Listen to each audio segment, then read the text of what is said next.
Em nome do Pai, e do Filho e do Espírito Santo. Amém. Naquele tempo, Jesus estava expulsando um demônio, mas alguns disseram: é por Beelzebu, o príncipe dos demônios, que ele expulsa os demônios. Outros, para tentar Jesus, pediam-lhe um sinal do céu. Mas conhecendo seus pensamentos, Jesus disse-lhes: todo o reino dividido contra si mesmo será destruído, e cairá uma casa por cima da outra.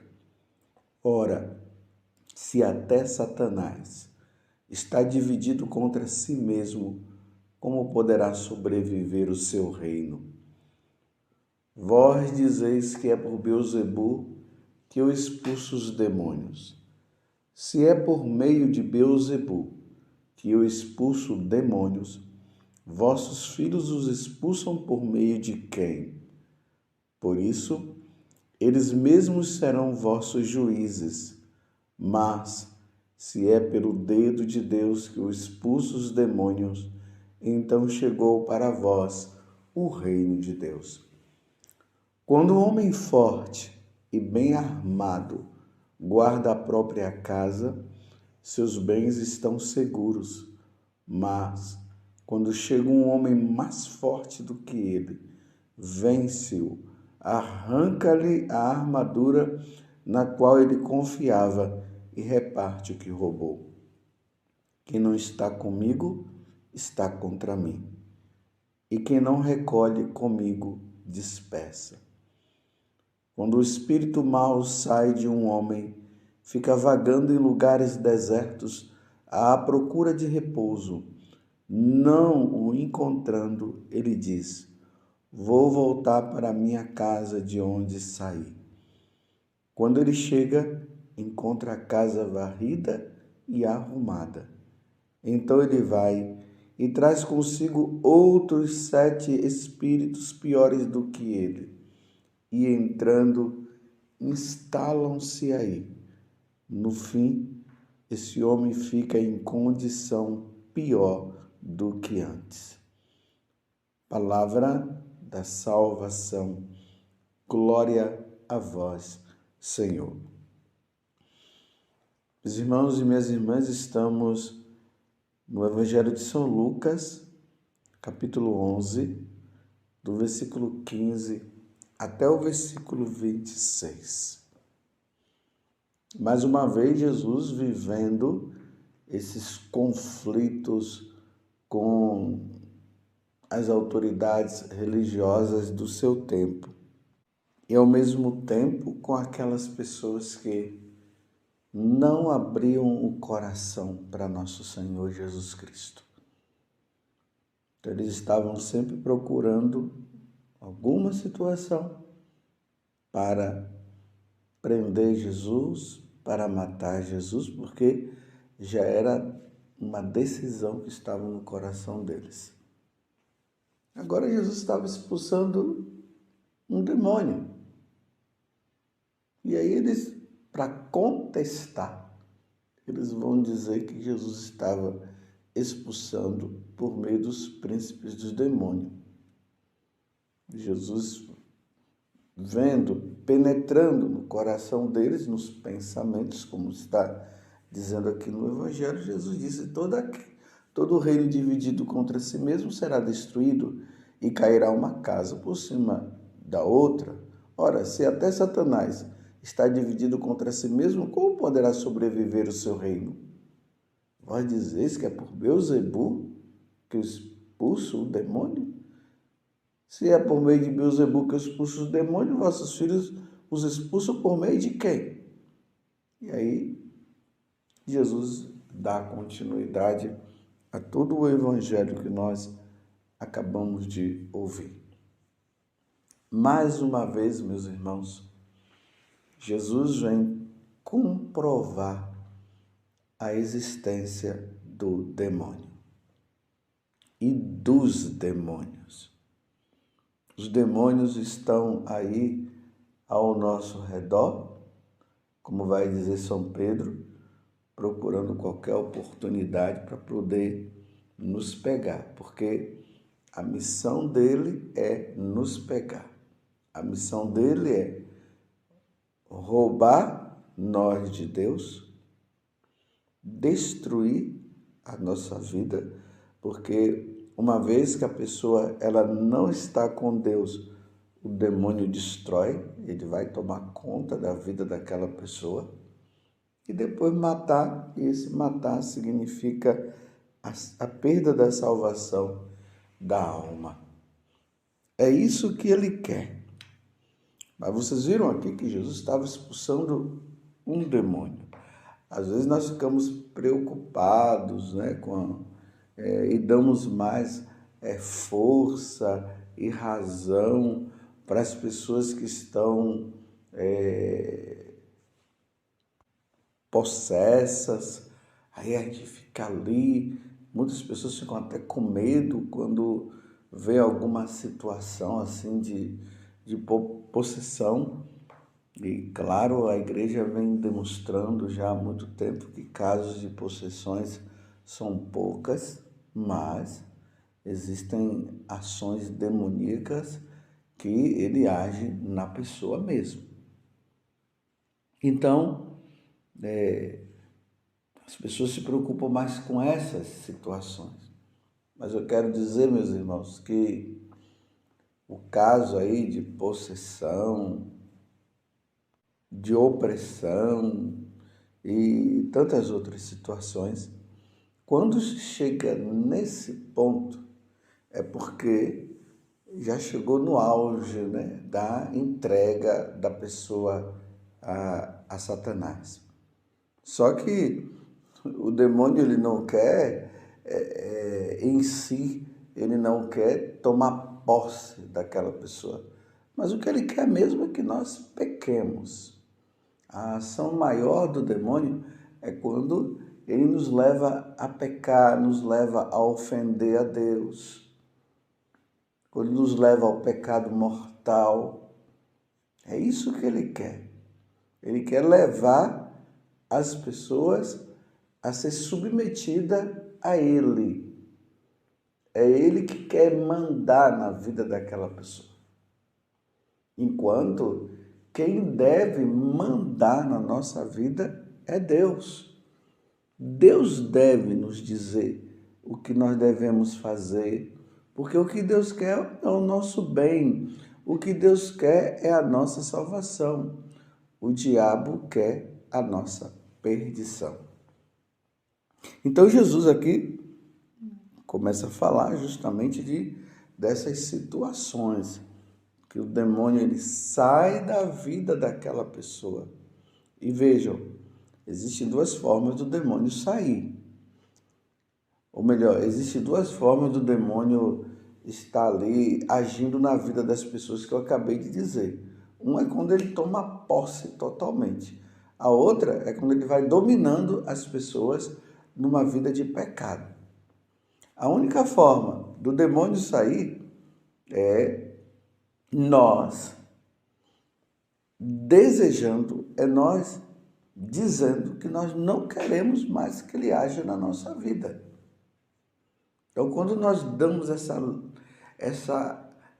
ordem, olha, eu não quero que Satanás ande mais na minha vida, e ele vai parar de agir. E isso se dá muito mais ainda quando nós confessamos o nosso pecado.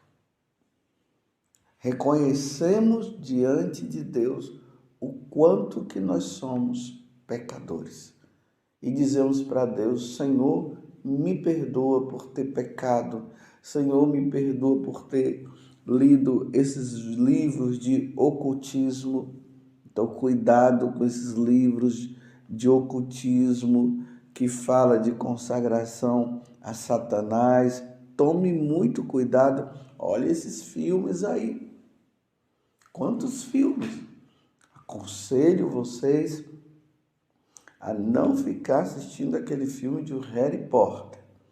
Ali é bruxaria, é ensinamento de bruxaria, é levar as pessoas à iniciação na bruxaria. E aí a pessoa vai entrando aos poucos, vai entrando, vai fazendo isso aqui, vai fazendo aquilo ali, vai mandando, ele vai dizendo como é que deve se fazer. E aí quando a pessoa vê, quando percebe, a vida dela já é uma vida comandada pelo próprio diabo. Mas quando a pessoa ela se arrepende, ela reconhece o mal que ela tem feito, ela procura um sacerdote e ali a confissão, meus irmãos, é a maior forma de exorcismo que pode acontecer na vida daqueles que são comandados por Satanás.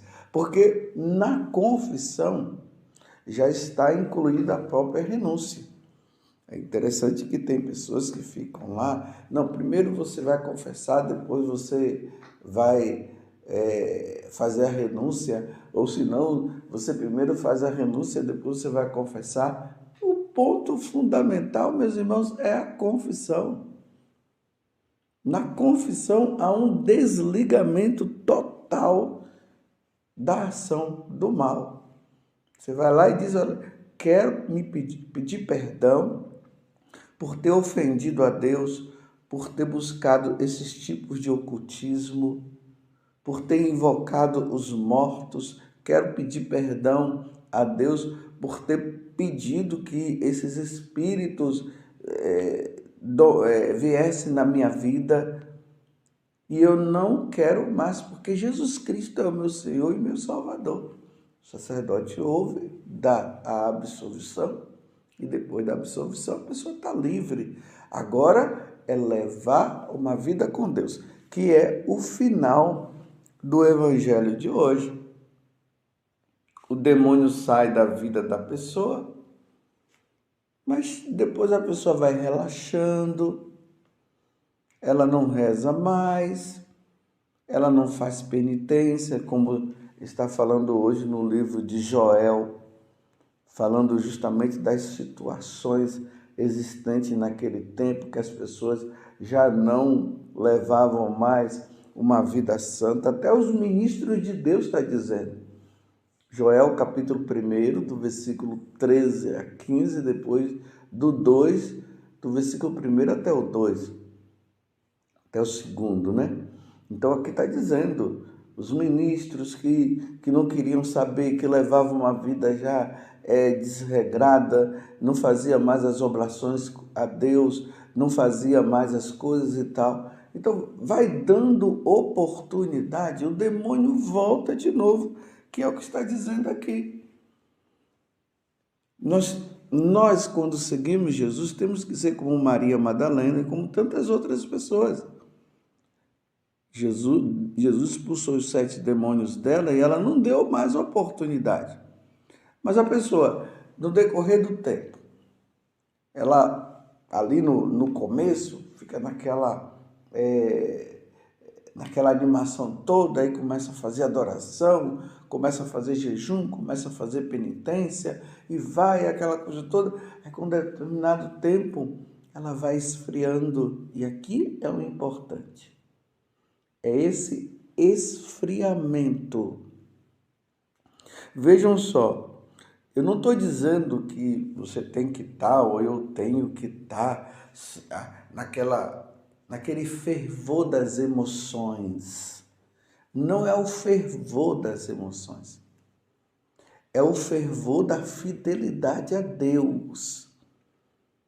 Então, quando nós confessamos os nossos pecados, e o demônio sai da nossa vida, então nós temos que usar a nossa inteligência e saber assim, eu não posso dar mais oportunidades para o inimigo continuar agindo na minha vida.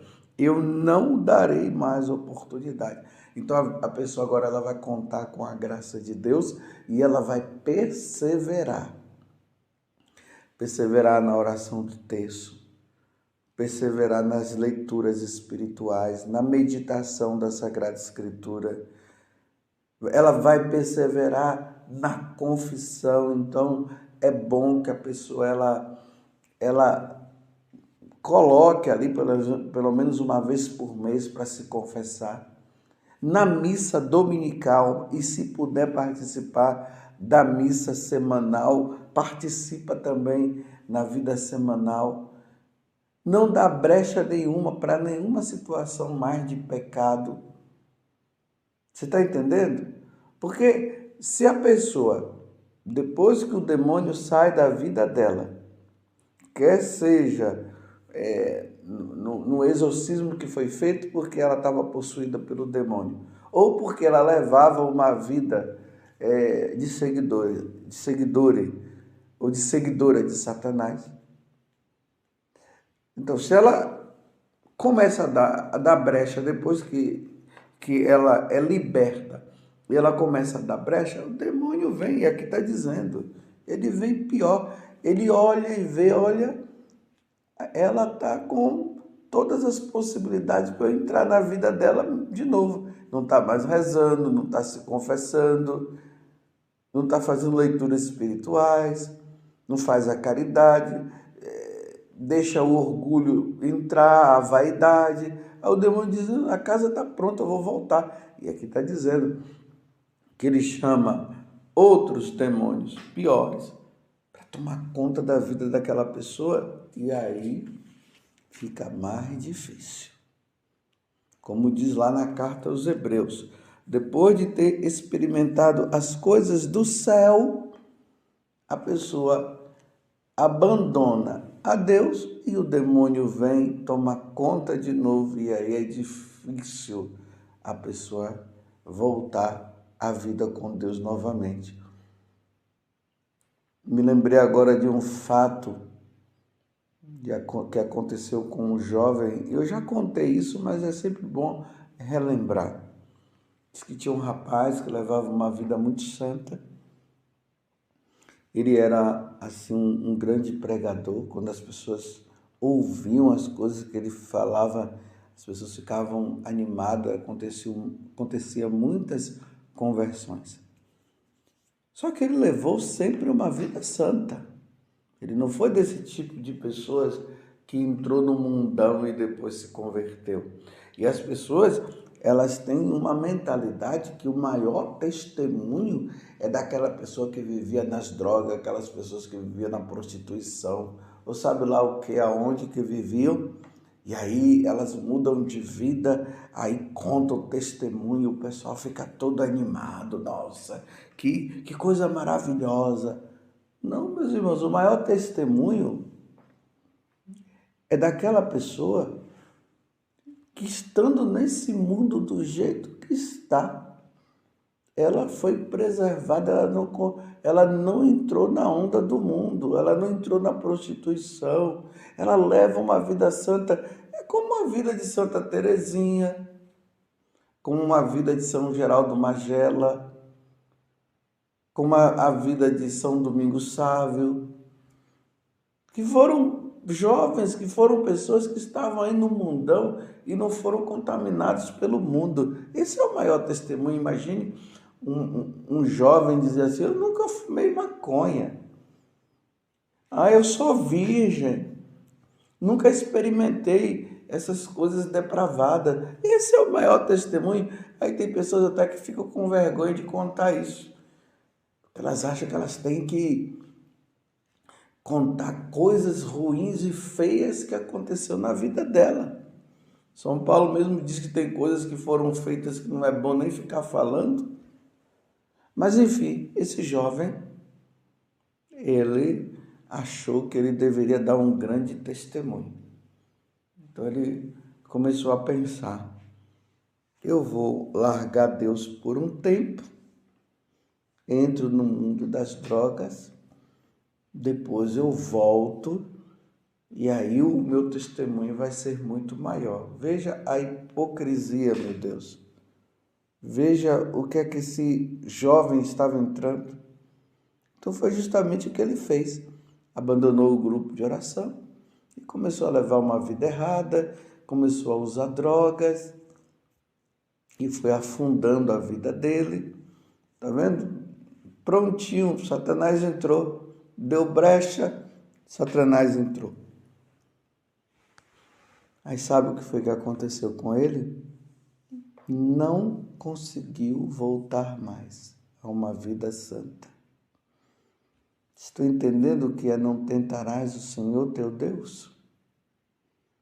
O demônio entrou feio na vida dele. Não saiu mais das drogas e não voltou mais à vida com Deus. Deu brecha. Você tem dado brecha, meu filho e minha filha? E é no celular. Quando vai lá e confessa, depois volta para o celular de novo para ver porcaria, para ver depravação e fica nesse jogo de sinuca. Aí o demônio vai fazendo festa. Não vamos dar mais brecha para o diabo. A nossa vida com Deus tem que ser uma vida com Deus. Não uma vida com Deus e depois uma vida com o diabo. Porque quando a pessoa vive nessa vidinha de vida com Deus e vida no pecado, do pecado e vida com Deus, ele já está numa vida de pecado, na verdade. Então vamos levar a nossa vida com Deus e não vamos permitir que o demônio olhe para nós e depois ele diga assim: olha, a casa está pronta, eu vou voltar. Estejamos sempre prontos em Deus. Vida de oração, vida de penitência, leitura da Sagrada Escritura, leitura de espiritualidade. E o demônio nunca vai ter força para entrar. Louvado seja nosso Senhor Jesus Cristo, para sempre seja louvado, e a sua mãe, Maria Santíssima.